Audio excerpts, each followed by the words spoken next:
Welcome to Latino Talk TV. I'm your host, Ben Mendez, joined by my co-host, Mr. Javier Perez. Welcome. Today we have a special guest. We have a surgeon, or I should say a practitioner, that does facelifts. Oh, yeah? I know that's a hot topic for you. We're also going to talk to some folks from the University of Houston downtown, the leadership program, the honors program.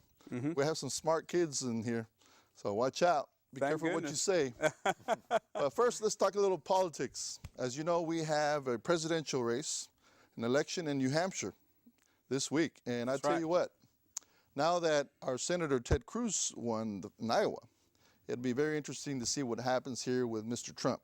Will he be trumped again, is the question. I think Trump will do better, to tell you the truth, Ben, because for one, this is a primary vote. It's not a caucus state.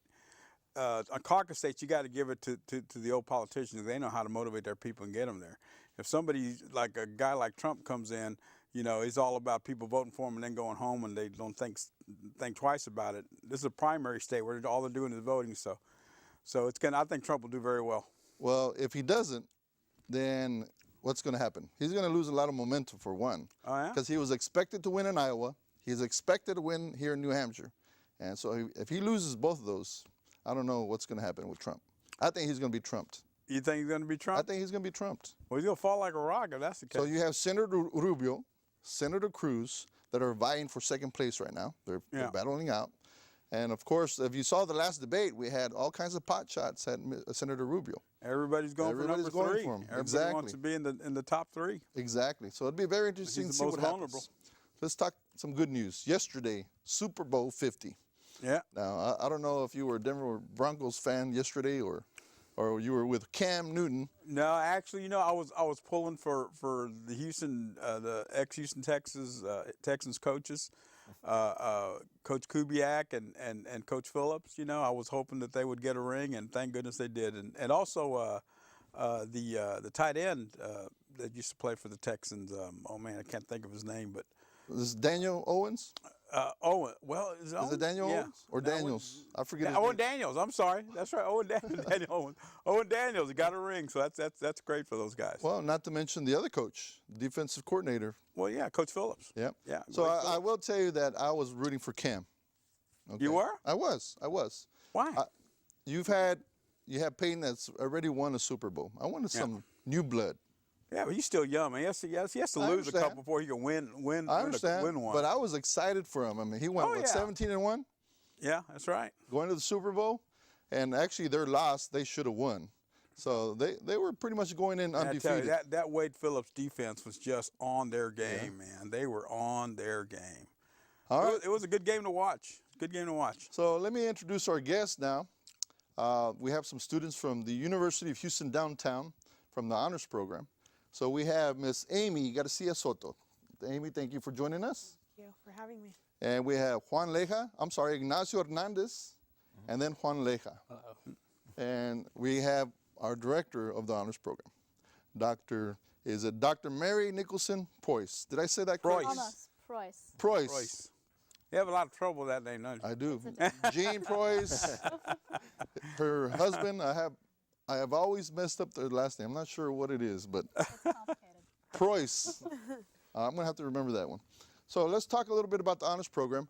I know you have been at U of HD working with the kids for some time now, so give us a little background. Well, we first started the program we started planning for it in the fall of 2012, and it took us about 2 years to get off the ground. Our first group was 2014, and this is where Juan and Amy came in. So we're just in our second year. And the rationale for having the program was that we had a lot of really great students at UHD. We've always had a lot of really great students. And so we wanted to add something to make sure that they graduate in 4 years, they get an excellent opportunity. An honors program is really a smaller college within a college. So it's the university experience, but it's amplified, it's more enriched. They get to do a lot of things that a usual university student doesn't get to do. They get a lot of perks, scholarships, and they also have this very small group of students that they're going through their 4 years with. So and they're really smarter kids. They are smarter kids. But we also, smarter is relative. We're looking at gifted students. Okay. Students who come out of the high schools that have, artistic ability, lots of talents as opposed to just a single talent. So most of our students, I mean, they have things like, for example, Ignacio, he's a photographer and computer science / math major. So that's a good balance of abilities. So I not didn't know necessarily photography just- was a 4-year degree, is it? It's not a 4-year degree, but it's a skill set that is really, I mean, it's art. It takes a lot of ability to do. We have a biology major who's also an incredible artist. So these students aren't just good at one thing, they're good at multiple things. So it's truly an interdisciplinary program. That's great.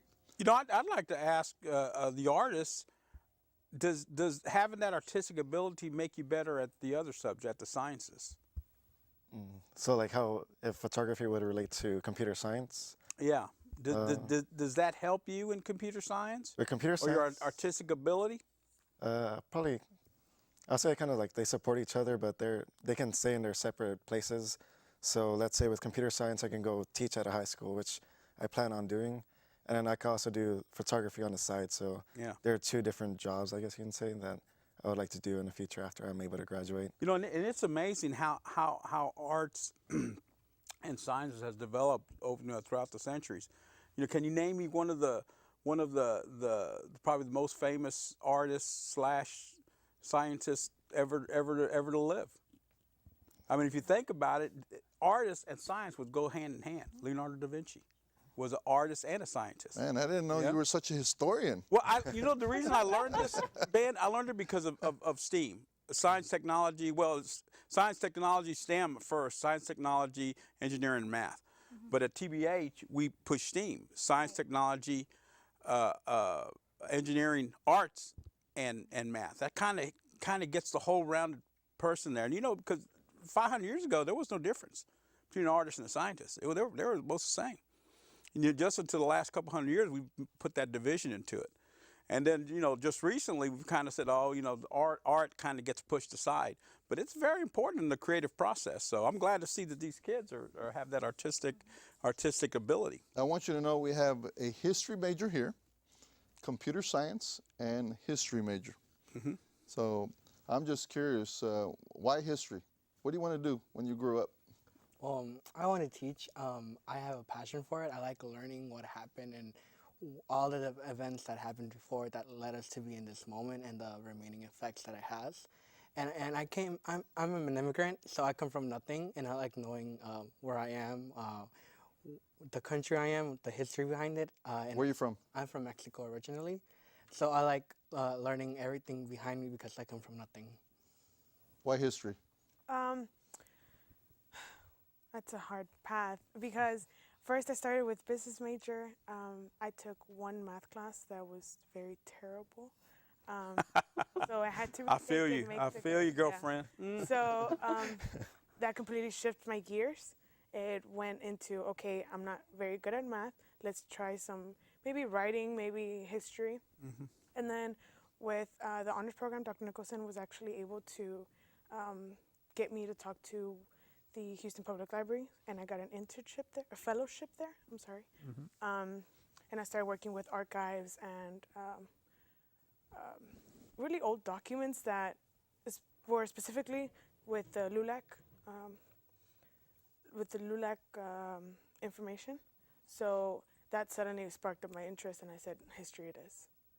Okay, well, I tell you, you can still get in law school with a history degree. there's a lot of things you can do with history, but Yeah. I'm just curious because most of our youth don't know our history.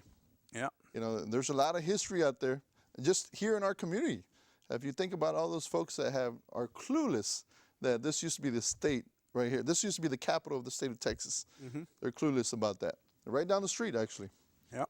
So anyway, that's another story. We'll have to do a show just on that. So let's talk a little bit about the honors program. So what does it take to get into the honors program? What we look at, we have traditionally in our first 2 years, we've primarily gone after students as they apply at the University of Houston downtown. We look for a combination of things. We do look at the SAT score, but it's not the prime thing that's motivating this. We look for a decent SAT score, 1100 or higher. A strong GPA coming out of high school, but we're really also looking at high school rank because that's a good indicator of ability in college is the high school rank. But in addition to that, we encourage all students to apply who think that they have something to offer. And so we have some students in our second year that are doing phenomenal, that had it just been down to an SAT score, probably wouldn't have had the chance, but they came in and wrote a compelling essay, brought with them a lot of other things, and they pulled off a 4.0 their first semester, second semester, and are really outperforming all of their other peers. So we do what are called holistic admissions. What if I don't have the requirements? I don't have the SAT, I don't have the grades, but I know the director of the honors program. Oh my gosh, Ben. That's, He went there. he went there, didn't he? I would probably tell you that you can wait until your second semester and bring a 3.5 or higher GPA in your first semester of college, and then we can talk. So we Okay, do you have got that? You got to make it 3.5. Yeah. So It's when are usually you top going to get in? 10% of the freshman class, but then we do have admissions mid-semester. But, you know, and it's something with watching the students evolve is our first group, it was kind of difficult to figure out what that magic combination is going to be, but largely it was a lot to do with rank and then ability to persevere that first semester. So let me share a little story, true story. I went to 4 different high schools. Every year I went to a different high school. My family moved around a lot. No, he kept getting kicked out. Never got kicked out, but we moved a lot. And my dad was in construction, and at that time, he had just gotten out of the service. So anyway, I ended up getting a scholarship from McAllen, Texas. I went to UT in Austin. My first semester, I ended up with 4 Fs and 1 A. Yeah, I know what you're thinking. Yeah. So my second semester, I took the same classes, and I ended up with 4 Fs and 1 A. So I was kicked out, literally, of University of Texas in Austin. So my parents had moved to Houston at the time, so I came to Houston. I tried to get into U of H Central. Obviously, they said, no way, Jose, right? You don't have the grades. And I didn't know the director of the honors program, so I couldn't get into another school. So anyway, I ended up going to HCC. And back then, you probably don't even know this, you history buffs. Did you all know that Houston Community College, they would send all their students to the high schools because that's where their campuses were, okay? So if you went to Austin High School or if you went to Milby High School, at nighttime, it was full of college students because HCC did not have campuses back in the day. That's As a right. matter of fact, the HCC board and the HISD board was one and the same. They had the same board. So they eventually split up. So I eventually graduated from HCC, and I went on to University of Houston Central Campus, and I graduated there. And then I went to UHD, and I also got a little degree over there. So my point in telling you this story is sometimes the first time around you don't have success, but that doesn't mean that you're down in the dumps and you can't succeed. I mean, you just got to put more effort into it. And I will tell you, I ended up getting kicked out of school, and the main reason was because I didn't know what I wanted to do. I hadn't grown up yet. I was 17 at the time, first time on my own on a big campus, and I was just having a good time. Bottom line, was not focused, didn't care about my grades, didn't care if I go to class. And as you know, professors don't care. If you're in a classroom of 170 students, they could care less who you are, right? If you're not coming to class, so be it. You fail, you fail. So when I tried the second time, I had, I guess, learned my lesson and was refocused, very, very focused. And then I had kids while I was in college, so I became even more focused. Yeah, so I had a different learning experience than most students. Well, I think one of the things that we pride ourselves on doing is that for the students, in addition to this class is first of all very small, and we make sure that they don't make some of those mistakes. For example, Amy said she had a hard time in that math class. Well, I made her retake that same math class that summer and told her I'd help with the fellowship if she brought me a B or an A. And she went back and did a really fantastic job with that math class. And so we really work to keep the students on track. And that's also one of the assumptions is we don't expect them to be perfect, we just expect them to try. And so that's kind of one of the things that we offer in the honors program. Interesting. So I know you went to St. Thomas, We're at St. Thomas. right? What was your And degree? St. Thomas High School. What was your major? Political science. Political science. And what did you do with that degree? I tried law school. Okay. Didn't like it. And I went to work for nonprofits after that. Okay. So now you're stuck in nonprofits. You've Hey, I been in love it. nonprofits I love all your life, working pretty with much. Pretty much, yeah. Yeah. Pretty much. Okay. So let's talk to our whiz, our computer science major here. Now, I will tell you that there's very few computer science majors that work where I work, and that's at MD Anderson Cancer Center. And I would like to see more computer science majors work with us because, I mean, you're data driven. It's all about logic, right? Yeah. Yeah. So most of the people that we hire are actually biology majors, or they're doing some kind of research. And so I would like to see more techs like yourself get involved in. Where do you see yourself in the future, working in computer science? In the future, well, like I said, I would like to work at the old high school I was at, teaching computer science, mainly because we didn't have a computer science course when I was there. And it's something that I kind of wanted to get experience in, and I didn't get experience in it till the previous semester. Whenever I took my first computer science class program, it was C++. And it was pretty interesting, so I see it as something that can help me in the future with programming and being able to teach it to students in that high school and being able to, I guess you can say, inspire them to reach for higher education and go out and do stuff that their parents were never able to do, and just do, just do something they're uncomfortable with, because that's basically what I'm doing right now. I don't know exactly what I'm going to do in the future, but I know with computer science it's a broad spectrum where I can go almost anywhere I would like to. Yeah, well, let me give you a little suggestion. So what we really need at MD Anderson right now is modeling, computer modeling of what happens to cells in your body. So you actually take your data and you figure out in 10 years where your cells go, how they multiply, and what kind of traits they have. That's something, I mean, it's so unique and it's so needed in our industry. It would be incredible if we could find a cure for cancer based on modeling of your body through computer science. Yeah. That would be great. Now let me ask you this: in computer science, do you deal with coding? Yeah, it's mostly coding. Can you explain what coding is? Because I have a problem with it. Math and science, I was not good. I think I got 1 A in science in the 7th grade because I was a great teacher. But can you explain coding to us? Well, coding, there's like a lot of commands you can say. So basically there's going to be languages that the computer can speak, and then it just gets broken down to a language you can say that humans would understand.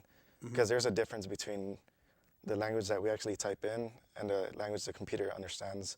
Because for the computer, it's going to have mostly zeros and ones, and for that, I mean, it's going to be pretty difficult for almost any human to understand that. So it kind of just makes it more basic for you to understand. And there's mostly commands, like there's loops, and also just if statements and stuff like that. So now, from what I understand, there's like a big push for people to learn coding. Oh, Is that right? Yeah. Yeah. It's very difficult, so I'm guessing there's not too many people that actually go through with it. But, I mean, it would definitely be something that I would like to graduate with and have a degree in, so I can go, like I said, or any spectrum. Yeah. So. Cause and the reason I bring it up, Ben, because we've been approached at TBH to provide some kind of entry to coding class, for kids to kind of turn them in that direction. He's a director of Talento Bilingüe de Houston, which is an arts cultural center in Houston. And like I said, we're pushing STEAM, so we've had that brought up to us, and I'm kind of having a little trouble putting my head around coding, but everybody tells me it's very, very important. Yeah, definitely. First, you got to learn how to use your computer. Types like this. Turn it on. Another question for you related to computer science. So, was there someone in your family that kind of threw you that way, or is it just something that you learned at school, or? Yeah, what was it? It was mostly just what I was exposed to in school, because I did a lot of like computer-oriented classes. Like I did a lot of audio, video, photography, and we worked around the computers a lot. So right there, I was able to actually come to this location a few years ago, and it just stuck with me. And with my parents, both of them weren't even able to finish elementary school, so they both didn't really have much of an education. So it's something that I'm not comfortable with, but I'm glad I'm going through with it because I don't know where, like I said, I don't know where it's going to take me, but I know I'm going to have like so many options whenever I'm able to graduate with it. I tell you, these young people just look intelligent.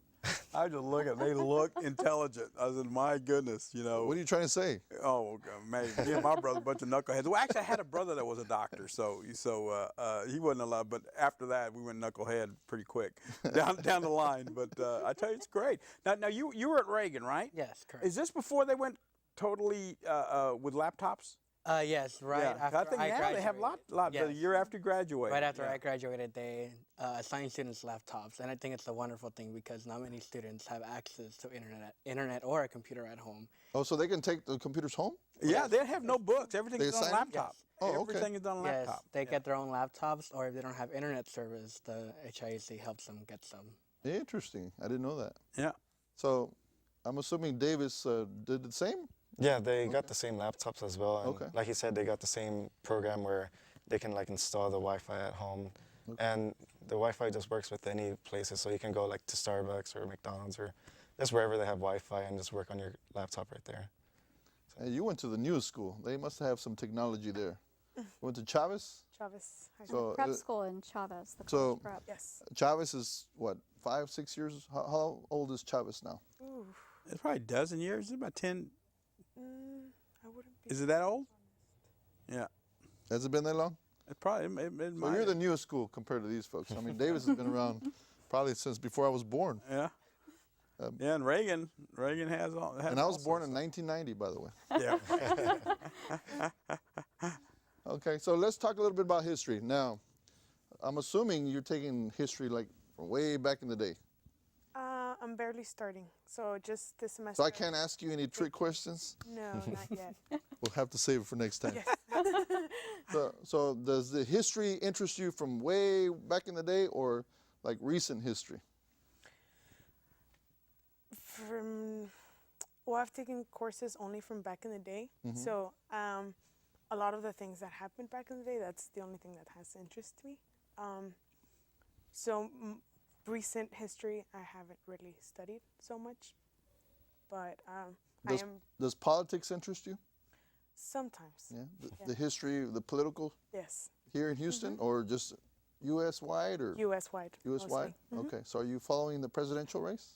I'm not this. You're not? Oh, man. We need to change that at the honors program. I, They should be following this presidential race. What's From what I wrong? hear in the back, they usually are. They're very adamant about it. Are you following the presidential race? Yes, I am. Okay. Well, tell me, Bernie Sanders, right? You got Bernie Sanders fans? I'm neutral. But yeah, he's really good. I like Bernie, and Hillary also has her positives. Yeah. Absolutely. So let's talk a little bit more about the honors program. So how many students total? Right now we have 50 students. Okay. We started with a small group, and we're adding to it each year. So this spring and fall we'll be admitting about 30 to 35. Okay. So is this, I'm assuming, freshmen through seniors? We enter a freshman class each time, Okay. so that they go through in cohorts. So, for example, Juan and Amy were in the first group. Okay. Ignacio was in the second group, and we'll be bringing our third group in this fall. And about 30 students, and we will continue to grow. So I'm assuming you're going to see exponential growth Hopefully. because from what I hear, U of H downtown is attracting a lot of students. They And have a big growth overall. we're growing pretty fast. We're limited by space. We kind of have outgrown our space already. Yeah, you're landlocked. Wow. Yeah. We're landlocked. It doesn't help that the bayou's right there, U of H downtown, right behind it, right? Sometimes it becomes an island. Yeah. But we're also, with the students, when we bring the students in, we have a very high retention rate. So the students that come in with the honors program, they stay with it. So they're not going anywhere because they enjoy it. So we see about 90% return, Okay. which is higher than most honors programs in the United States. So do you all have specific classes just for the honors students that they learn how to work together on different projects, or what do they do? Their classes are, and they take these what we call honors sections of their core classes. You know, the classes that all students take. They take honors sections of them, where they take them with their peers in the honors program. So this will be a class of maybe 12 students. So we don't do the big 170 students. We'll have 12 students, and they'll work with a faculty member who's designed the course specifically for high achieving students, and they'll integrate things like study in depth, more project driven courses, discussions. They don't get the standard lectures. And so that they take those classes together, and they'll take about 3 or 4 a semester. They have to take 15 hours each semester as part of the program. 15 hours, so you That's got your full work load. cut out. Yeah. Yeah, full work. I think Javier took like 3 hours per semester. No, I think I was crazy. I think the first semester I took like 18. 18 and that hours. was crazy. That we was have nuts. to go some on. that are taking 18, 19 hours because they thought the 15 wasn't challenging enough. Yeah. Which I learned very quickly. I think I always took So 15. what's the of an honors program? What is your as far as in the future? Mm-hmm. Do you expect them to go on to higher learning as far as maybe master's degrees, PhDs? Is that the direction you're pushing? Quite a few of them are looking at it as graduate school, as you know, they're already looking ahead to graduate school. So it's not a matter of where am I going to be in 4 years. They're thinking big picture, and so quite a few of them have plans that include law school, medical school. I know that Juan wants to pursue a master's degree in history, and so we prepare them to get there. And That's it's great. the options always there. Mm-hmm. Well, I appreciate you coming out. Well, thank you for having Tell you us. guys, go for your Let's do it. PhDs. I want more Latino doctors. Yes. I tell Good you, luck to you guys. this lady here and Jean, I mean, fantastic people. I mean, I Jean I is have her so much husband, by the respect. way. Exactly. Yeah. And Jean, one hell of a dancer, dude. I'm telling you. One hell of a dancer. When we come back, we're going to talk to Dr. Fortes. We're going to talk about facelifts. Now, if you want to lose 20 pounds, I do. I don't know about you. But if you want to Why lose mess 20 with pounds, perfection is what I say. Why mess with perfection? if you want to sculpt your body a little bit, then stay tuned. We'll be back in 2 minutes.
Welcome back to Latino Talk TV. I'm your host, Ben Mendez, and I have my beautiful co-host, Ms. Ilsa Garcia.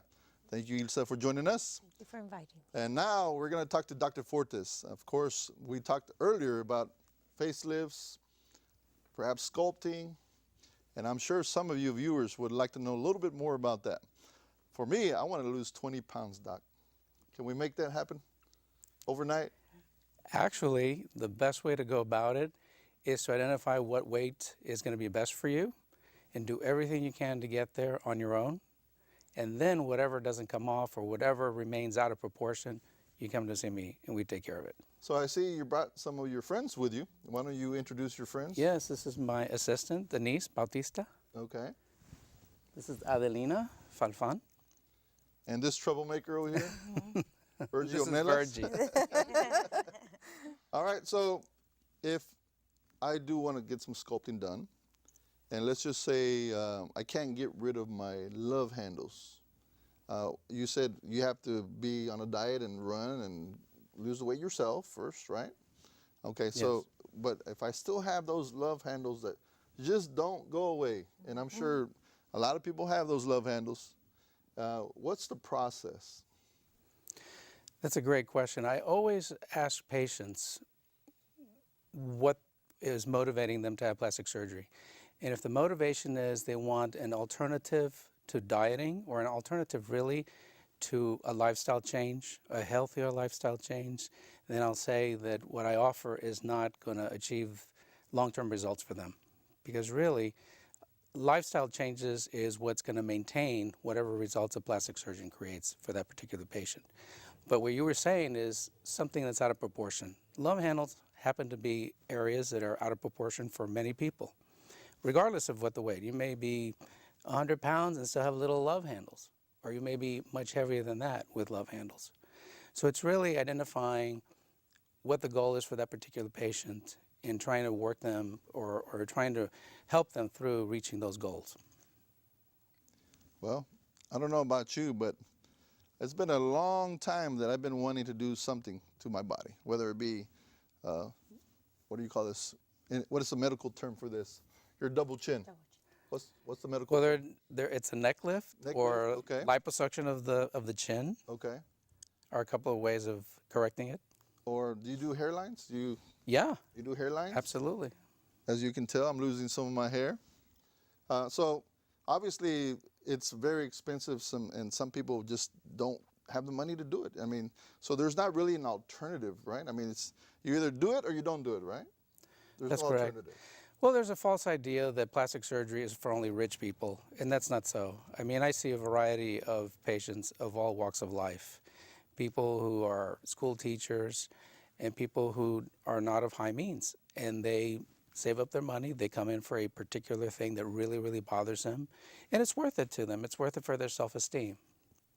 So, Well, you've gone through a transformation. I mean, you've actually been exercising and dieting and looking good now. I mean, you. you've done well. So you're ready for that next step? Yes, I have a scroll written down of everything I want, doctor. No. But I do have a question, and this is actually for Denise, the assistant. What kind of cases do you see walk in every day? I'm pretty sure you see women, men that come in and ask you for the whole works. And are some of these cases medical? Yes, a lot of the cases that we see are what you would refer to as mommy makeover cases, breast work combined with some type of body work, whether it's just liposuction and breast lift and augmentation, or tummy tuck. Tummy tuck is a very common procedure Dr. Fortes performs. A lot of combination procedures.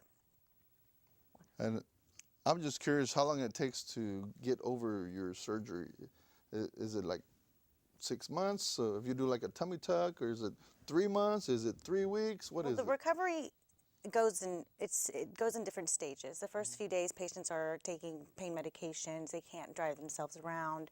They need somebody there helping them remember to take their medicines, and just daily activities that they need help with. After about a week, about 7 to 10 days, they can start driving themselves as long as they're not on any pain medications, and they're able to get back into their daily routines. So it doesn't take long. Well, full recovery is about 6 to 8 weeks. Okay. So you ready for that? I am ready. But a quick question, we see on TV so much lately, you turn on the TV and you see these cases where doctors do surgeries from their homes or from like warehouses. Can you explain to us, doctor, a little bit about being board certified and the difference between these doctors that sometimes they are doctors, licensed doctors, but they actually don't have like a place to do these surgeries? Unfortunately, you're right in that there are a lot of people out there promoting themselves as doctors of plastic surgery when they really are not, when they're not really even doctors of medicine. And I went through about 30 years of education to reach where I am, and the education does not stop. I mean, I continue educating myself, and it's a requirement of the practice that I do is continued education. So really, what distinguishes plastic surgeons from everybody else that wants to call themselves a plastic surgeon is the education and the certification. The certification process is actually very tough. It's a long road. Not very many people pass it or go through it successfully. Certainly not the first time. But it's a way really to prove yourself that you're ready to do plastic surgery and you're fully committed to doing it as well as possible, and that you maintain the highest standards for your patients, which they deserve.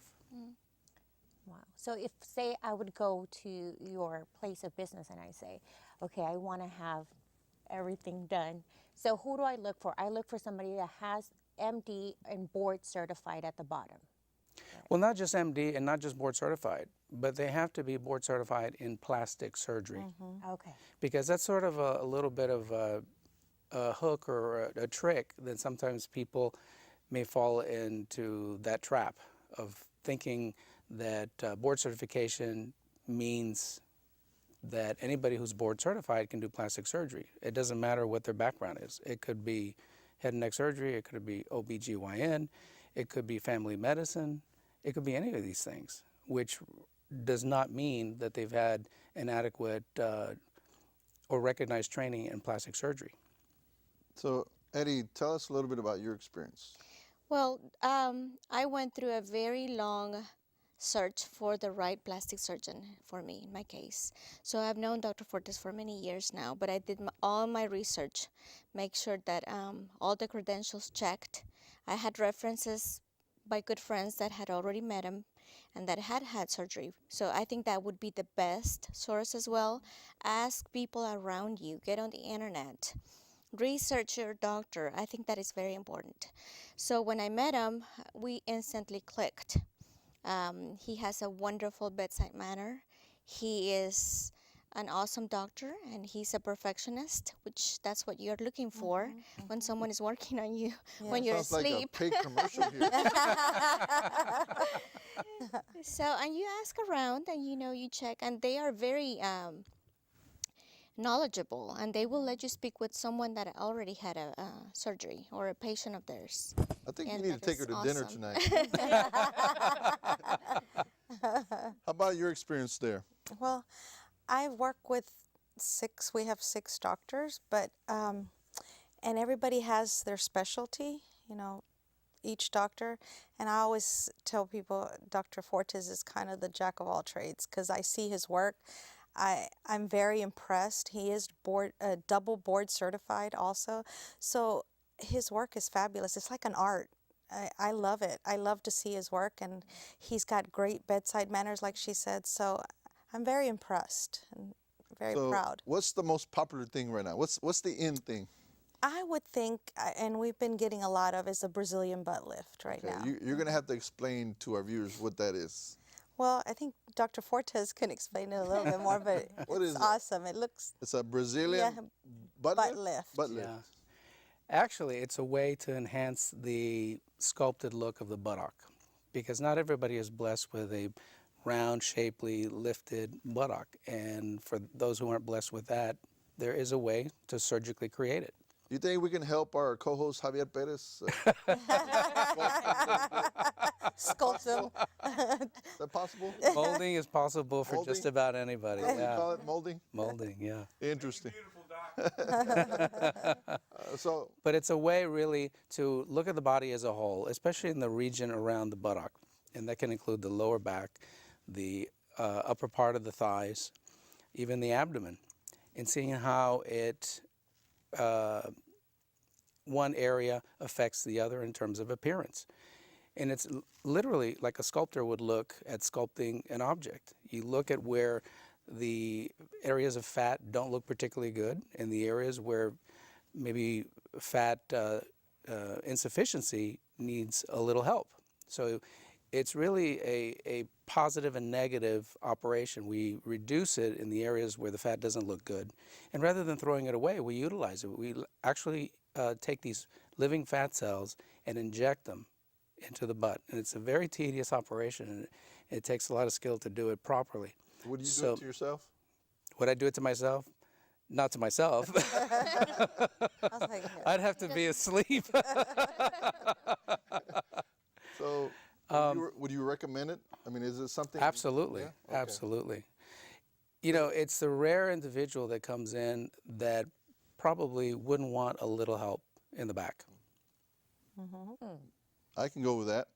So, one last question for you guys. So, I know you've been in the practice for some time now. So, 10 years ago, the technology was not there, right, compared to what it is now. What's different 10 years ago versus today? Well, there's always new technologies developing. But that's not to take away from the skill of a doctor. I think there are skillful doctors now. There were skillful doctors 10 years ago. There were skillful doctors 100 years ago. That, I think, is the constant.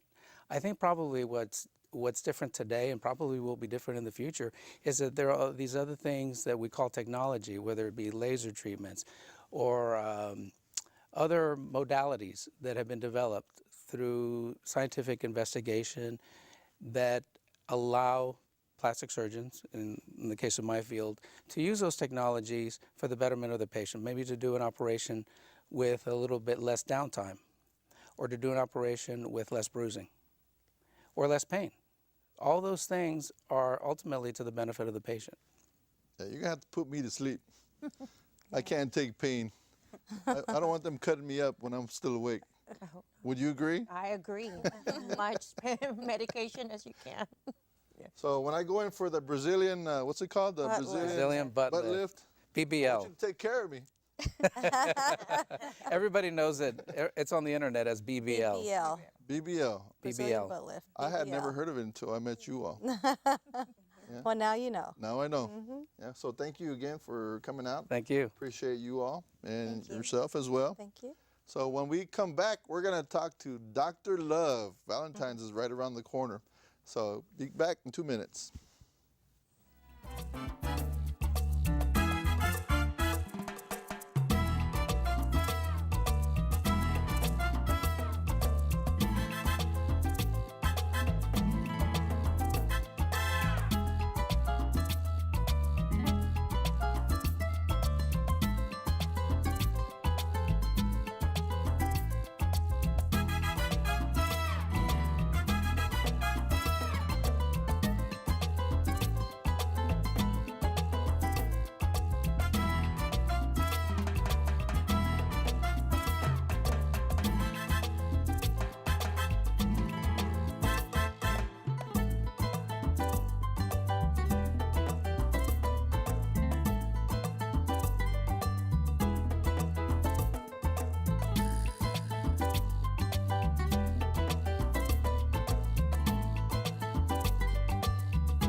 Welcome back to Latino Talk TV. I'm your host, Ben Mendez. I want you to know that we have Dr. Love, or Dr. Feelgood, in the house. And I tell you what, I always enjoy him being on the show because we actually talk about Valentine's coming up. That's right. We got Valentine's. There's a lot of emotions flying about right now. So let's talk about what's going on. Well, first let's introduce him, Ben. I mean, his I real already name, did. Rob Arteaga. Rob Arteaga. Okay, we got that out of the way. Why don't you tell us a little bit about Valentine's? What's going on? Well, it's a special day. It's a special day for us to celebrate with our partner. And so we're going to talk a little bit more about what we can do, what have we done in the past. But especially, I think it's the most important part is knowing your partner to show them exactly what it's going to most get to them, you know? Well, I tell you what, there's going to be a lot of broken hearts. Well, I tell you, hey, jewelry always works for me. I don't hear what, jewelry always works. Does it? Yeah, it does. So you get to sleep on the couch when you buy jewelry, or No, I get to go and actually sleep in bed. No way. Cool. You're no longer in the doghouse, No. huh? Interesting. Or maybe a Brazilian butt will help. I know that's someone right. that knows somebody that can I do know it. somebody that knows somebody that can. So Yeah. why mess with surgery. perfection, baby? Right Oh, here. that's true. That's it. When you got it, you got it. Right? You got to flaunt it. I'm trying to lose it, but You're trying to lose it? I thought you said you had perfection. well, yeah, but too much perfection is not good. So, Dr. Love, let's talk a little bit about, there's a lot of heartbreaks, obviously, during this time period. You know, not everybody gets that fancy date with the flowers and the meal and the whole bit, right? Sure. So, what do you tell those people that just can't seem to find love? I think if I had somebody in my office that was telling me that, I'd go and do a thorough background and see what the history is with relationships, because there's usually something. I think the mistake that we make is we throw a pity party and we start thinking, well, nobody is out there for me, but we're not actually doing anything to go out and meet people. So the first thing that I do is I do a background on the relationship history and also family history, see what there might be something there, some sort of trauma that's getting in the way for them to connect with somebody new. So, I know somebody that hasn't been married and they're probably in their 40s. Oh, he Probably went in there. their Oh my 40s. God! I was Oh going my to say God, he did Ben. not. Hey, I'm gonna get a Hey, hold stick. on. I'm not talking about you. So I know someone that's in their 40s and has never been married, okay? Stays home, doesn't like to go out, and they're expecting to find love. It's impossible. I think that a lot of times we say, well, you can't hurry love, or it'll just come to you. I think that people say that because when they go out with desperation, people can kind of sense the desperation and it turns off girls and guys. So I think the important part to keep in mind is to be relaxed no matter what state of mind you're in, so that you can convey that and have an easier time just connecting with people. So it's not going to happen staying at home and thinking that, you know, Prince Charming or the woman of my life is going to knock at my door. I find that when people just put a little bit of more effort in their social life, that they usually will start meeting people and something will come up. So what is Dr. Love going to do for Valentine's Day? I'm going to take out my partner for a night of dancing and probably dinner, something like that. You know, I tell you, I would love to get the single woman's perspective of this. Single perspective. Miss Ilsa? Ilsa Garcia. And I tell you, Ilsa, I mean, who would think? I mean, Ilsa is such a beautiful young lady. She's a beautiful young lady. She just hasn't met the right guy yet. But she, you know, Ilsa's out there. She's out there. She's making connections. You know, of course, and I feel so bad these days with some of these single women. They got to put up with so much BS. You know, there's so much BS out there, you know, that how do they muddle through that? You know, I know Ilsa, I mean, she gets hit on all the time. She's a beautiful young lady. She's very outgoing, beautiful smile. She's a Facebook queen. I think she might even have a stalker or two. You know, I don't know. Selfie queen. Well, she's always out in the networking mixer. Yes. So I see her mingling all the time. I do. Yeah. So tell us, what are you going to do for Valentine's? Well, hopefully somebody's watching. No. No, but my question to Dr. Love is, so should the single people go out on Valentine's Day or should we stay in? I think it depends on the person. I think there's no right or wrong. I think it's your choice. I think that the advantage that we have today is there's a lot more tools to get out there and connect with people. I think there's a lot more events to cater to both single folks and for people that are in relationships. So I think it's your choice. You know, some people kind of don't like going out on the fact that it's Valentine's Day. I think it's really up to the person. But I think that if you are looking, I think it's a good time because there's probably going to be more people out there that are looking. So I would say yes. I would say that'd probably be a good idea. Where do you suggest we go? Like, it's always, people always say, go to a bar. How about if you're not a bar person? Like, where do you think we should go as single? I think there's not a perfect cookie cutter solution to that. I think the person has to do a lot of self work first, and to realize what kind of interest do you have? What kind of person are you looking for? Because when you can narrow down, well, maybe I want somebody that's a professional and that likes to be fit, or that likes to go out socializing. Well, maybe I'm gonna meet somebody in a gym, or I'm gonna meet somebody out in a bar if I like somebody that likes to socialize. So there's a lot of work that you have to do with yourself first to realize what kind of person you're looking for and what kind of qualities are you looking for. So what are you going to do for Valentine's, Miss Virgie? It's a secret. It's a secret. We're here It's going to be interviewing you, you're not gonna tell special. us? I'm not going to tell you. It's going to be special? But it's going to be special. Oh, yeah? Aren't you going out of town this weekend, girl? Taking Art, my boy Oh Art? my God, he just spilled the beans. Oh my God, what's no secret? It was going to be a surprise, okay? Thanks, Javier. But I know, ahead, but that's slap him. okay. Okay, Slap him. now that he knows, we're going out of town. Hey, Pat, when you get home, I know. He was in the conversation. We had the conversation. He knew he was going, you want to go out of town. and you're over here telling me I shouldn't be talking. Look, No. look. See? Okay, let's get back to our profe over here. Dr. Love. El profe. Dr. Love, okay, so if I am really in love with somebody, but that person does not love me back, how do I gain that love from that person? What do I have to do? We start getting into kind of the game of attraction that we could take a whole show just on attraction. It really depends on the person, and I would say that number one for everybody is being comfortable in your own skin. I think when we're not comfortable in your own skin, there's that kind of transfers, or you can communicate that. So if there's some sort of insecurity because I have been rejected or because somebody did me wrong, it'll come across as nervous energy or desperate energy that I just want somebody, and that's probably one of the number one things to try and work on before you start going out there and meeting folks, because it'll come across, it'll be a barrier to really connecting with somebody, because it's kind of like an emotional wall that you're building up there that you got to work on before connecting. Interesting. You know, Rob, we would love to get your contact information, because you have you do your own podcast. Is that correct? Yes. Maybe some of the things you do in your practice. Sure. My marriage counseling practice, I do a podcast, a show where I answer questions about relationships. My work is mostly in Spanish, so my podcast is in Spanish, and I have a YouTube channel. You can find it all with the hashtag Curando Amores.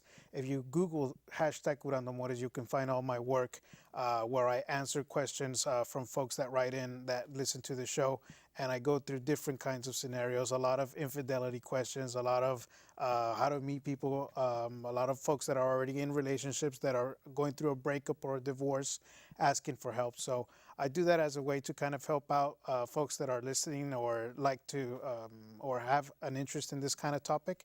And so, yes, that's something that's available. You know what, Rob? It's so funny because I remember Rob's single days, wherever you saw him, he had 2 or 3 beautiful women around him most of the time. Well, time out. The show is just ended. You know, and the next thing you know, he's married. And Rob, where all this come from? And then he had a kid. That finishes our show. Thank you for joining us. We'll be back every Monday night at 6 p.m. We'll see you next time.